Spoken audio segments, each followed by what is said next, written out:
بسم الله الرحمن الرحيم.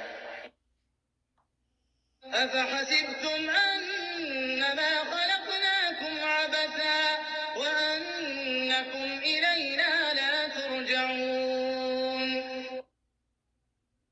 فتعالى الله الملك الحق لا إله إلا هو رب العرش الكريم.